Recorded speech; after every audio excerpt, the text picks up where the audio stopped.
Good morning. Welcome to Up to the Minute. I'm Todd Duplantis. It is Wednesday, November the 8th, and we are trucking along in this week. One thing that has been uncertain, it's hot again outside. We were talking about that before the show started. Supposed to reach close to 90 later this week. It'll maybe drop into the 60s as a high, but hey, that's Houston winters for you. That's kind of the way it goes. We'll take it over the triple degree weather we had most of the summer.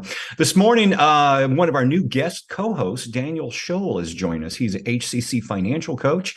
Daniel, good to see you with us on the show. Welcome to Up to the Minute this morning. Glad to be here, Todd. Thanks for letting me sit in. Yeah, absolutely. We appreciate you joining us.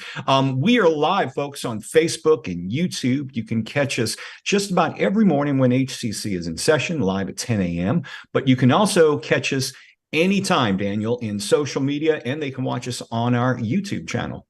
Absolutely. We are live on the Houston Community College District Facebook page, not HCC, but HCC District and YouTube. We're also on X, LinkedIn, and HCCTV on the fives, really at noon, 5 and 10, Monday through Friday.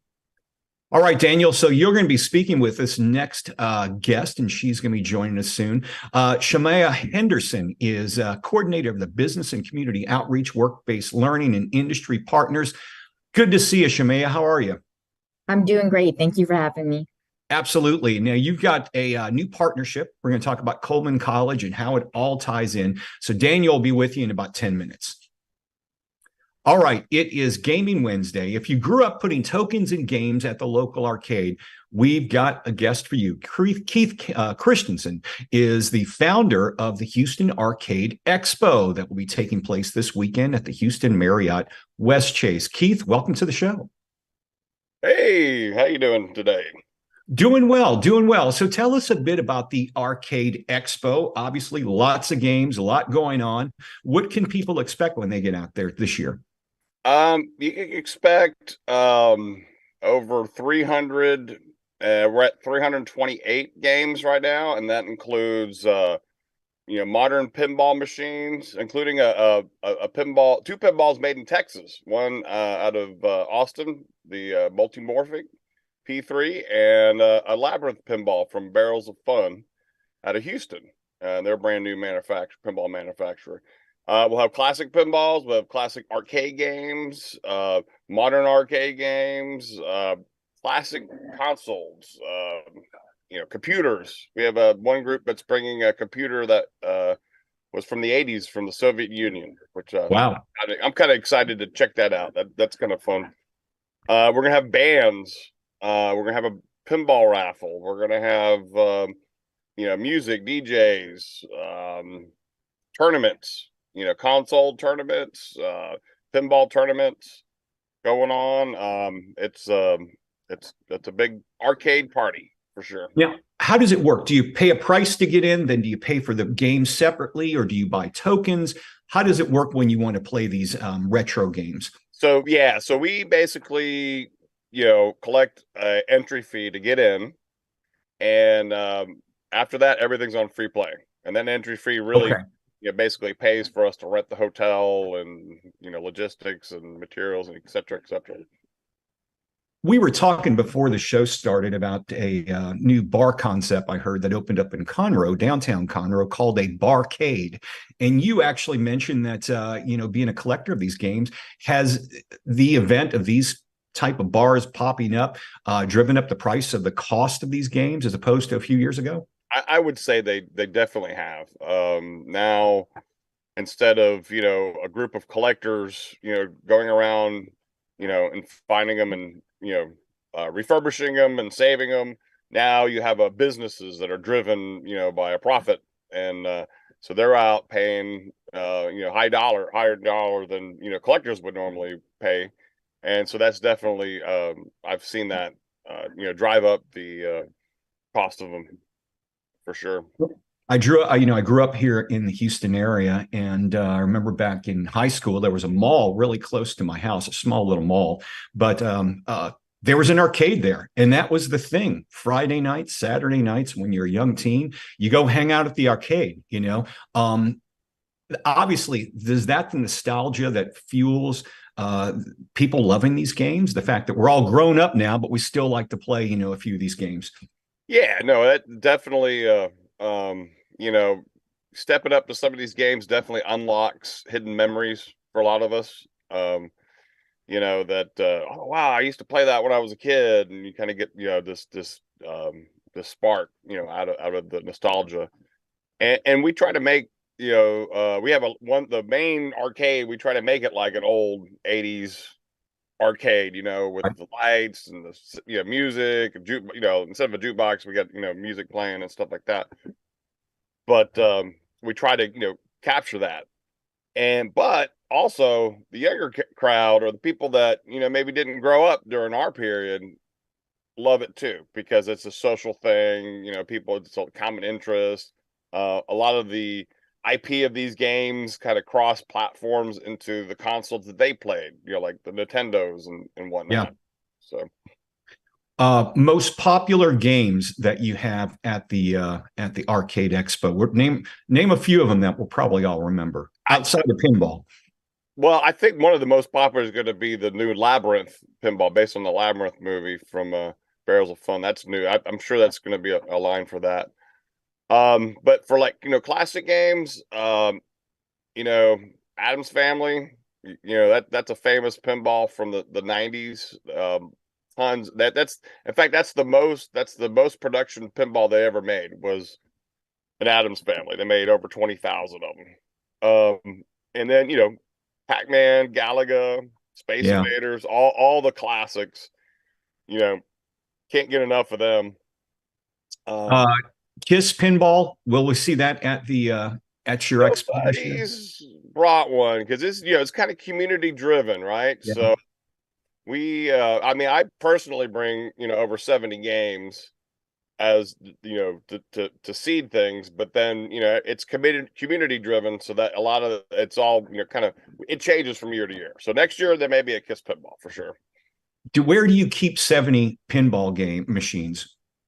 I built a kind of a office pool house / arcade in the back of my house, so I got 43 pinballs there, and wow, about 30 vids in here. And then at my office, we ended up renting out the office next door and created Gandalf's Arcade, which at some point, if I can get some time from planning this show, we're going to have it for rentals. So people could have a party and we'll have, we got about 50 pinball machines and about, 25 video games over there.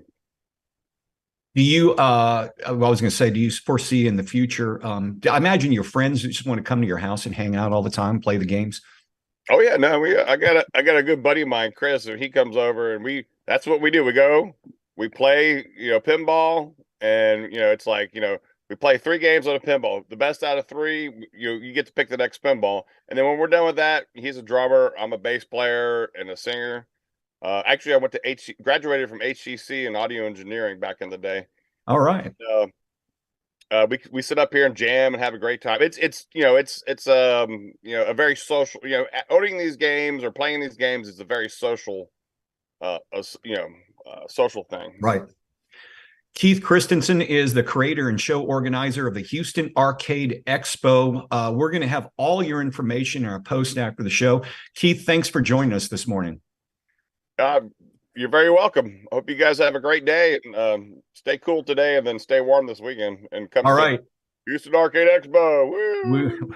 We'll have all your info in our post after the show. Thanks, Keith. Thanks. Have a good one. All right. We're going to turn things over to Daniel. You've got a special guest joining you as well. We do. We're very excited to have Shamyia Henderson, the HCC coordinator of business and community outreach and work-based learning and industry partners, with us here this morning. Welcome to the show, Shamyia. Thank you so much for having me. Our pleasure. So we've heard a lot about the demand for skilled healthcare workers. Mm-hmm. What is the extent of that demand, and what kinds of positions are needed in our community? So this demand is very high in regards to just healthcare professionals. I would say some of the roles that are in high demand are nurses, certified nurse aides, patient care tech, sterile processing tech. Really, the healthcare industry, there's a huge need in regards to workforce, and just having people wanting to come into the industry. Yeah, and those fields they pay well. Yes, they definitely pay well and they're rewarding if you think about it. I know most people don't want to visit a hospital and it may be one of the worst times in someone's life visiting a hospital, but you think about just making a difference. Like you may have a nurse that like really made your day, made you feel well, or even like think about the cafeteria workers or the chefs in the cafeteria, right? They're providing nutrition for the whole hospital to ensure that you get better. So it's a very rewarding career as well. That's awesome. And it's great that HCC is able to be part of that. So later today, here at HCC, we're going to be celebrating a new partnership with the REACH apprenticeship program. Tell us more about that. Yes, so REACH, it stands for recruiting employees and community in healthcare. It's a beautiful name for such a beautiful program. So this program allows individuals that may have struggled to earn a living wage as well as wanting to pursue their career, or maybe this is an encore career for them, right? They want to elevate in regards to their professional development. So it gives them the opportunity to learn. We call it learn while you earn. And basically they get to attend classes, they get to get on the job training, they get to have a mentor and wraparound services. So it's a wonderful opportunity. And I love the name. It's so beautiful. And yeah, it sounds like it's just a great opportunity. How did students progress in the program? How long does that take for them to complete? So the program is a year. However, like progression, it really just depends on the individual. Again, we have a lot of wraparound services in regards to the apprenticeships. There's a big support system. A lot of people put a lot of time in making sure that these individuals are successful. So when you think about mentors, but you also may think about the people that may not be designated as a mentor, but may still mentor this person. We have in collaboration with Capital Idea Houston as well to help with some of these items, and it's just really important that they feel success and they feel supported. So I know with a lot of the programs at Coleman, you have to apply for those programs. You have to complete your prerequisites first. Mm-hmm. How does this work? Do they apply to the program and then apply for the REACH apprenticeship, or so it's one and the same. So they would apply if they're interested. They would apply to the program, and then we have like a link on our website, which I'll share with you guys a little bit later. But they can go there and they can click, and they would see Harris Health, and they'll see the REACH program. Now, I didn't say that this program is also for their internal employees as well. So it's external and internal employees. And then also, I'm sorry to piggyback to the last question. It would take a year, but they do attend class. So let's say they are certified in nurse aid as a nurse aid, maybe like the first 6 months or 3 months of the program, and then they'll take the other classes and get the other certificates. Okay. And if a person's interested, in becoming patient care technician through the REACH program, who should they contact for more information? So they would go to the hub, the Gulf Coast Regional Apprenticeship Hub, and the email. I shortened it for you guys. So it's hccs.edu/apprenticeships. Awesome. And can you tell a little bit more about those apprenticeships? How do they help students be successful? And who are the people who do those apprenticeships? And are they more likely to find employment? Okay.